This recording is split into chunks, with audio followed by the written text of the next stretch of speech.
Hello बच्चों, let's see this question. Which of the following statement is incorrect about the collision theory of a chemical reaction. So according to question, किसी भी reaction के लिए बेटा, किसी भी chemical reaction की कोलिजन थ्योरी के लिए कौन सा स्टेटमेंट करेक्ट है. सो सबसे पहले हम कोलिजन थ्योरी को समझते हैं. कोलिजन थ्योरी होती क्या है? So according to postulates of collision theory, necessary condition for any reaction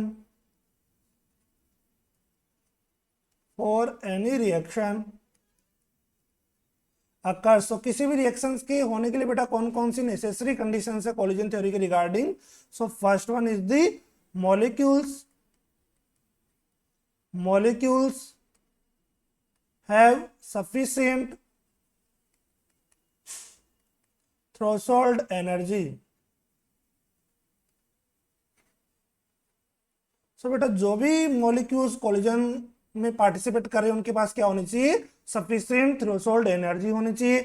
second one is there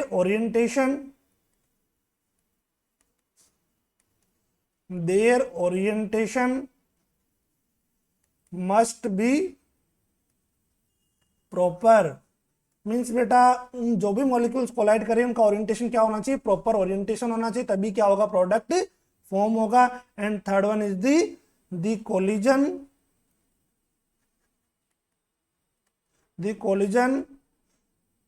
to be effective.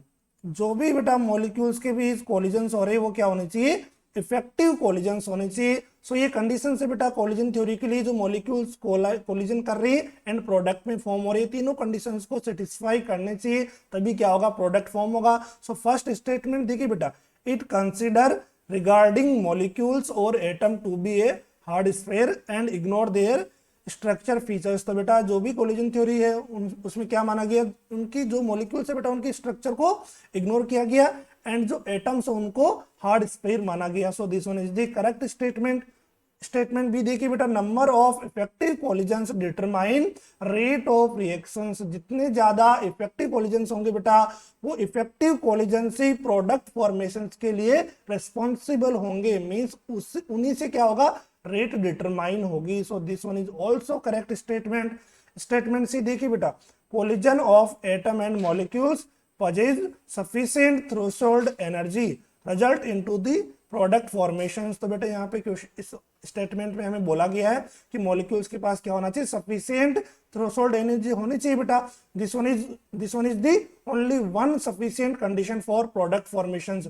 आगे बेटा इन कंडीशंस को भी फॉलो करना चाहिए कि उन जो कोलिजन्स हो रहे हैं उनका ओरिएंटेशन प्रॉपर होना चाहिए एंड जो कोलिजन्स हो रहे हैं वो क्या होने चाहिए? इफेक्टिव कोलिजन्स होने चाहिए. सो स्टेटमेंट से क्या हो गया? रॉन्ग हो गया. ओनली वन कंडीशंस को ये बता रहा है. So statement C is wrong statement D देखिए बेटा, molecules should collide with sufficient threshold energy and proper orientation for the collision to be effective. Means बेटा कोलिजन इफेक्टिव होना चाहिए और जो कोलिजन्स हो रहे हैं उनका ओरिएंटेशन प्रॉपर होना चाहिए. मॉलिक्यूल्स के पास सफिशिएंट थ्रेशोल्ड एनर्जी होनी चाहिए, तभी क्या होगा? प्रोडक्ट फॉर्म होगा. So this one is also correct statement. Question में हमसे इनकरेक्ट स्टेटमेंट पूछा गया है. So option C is the correct answer. Okay, best of luck.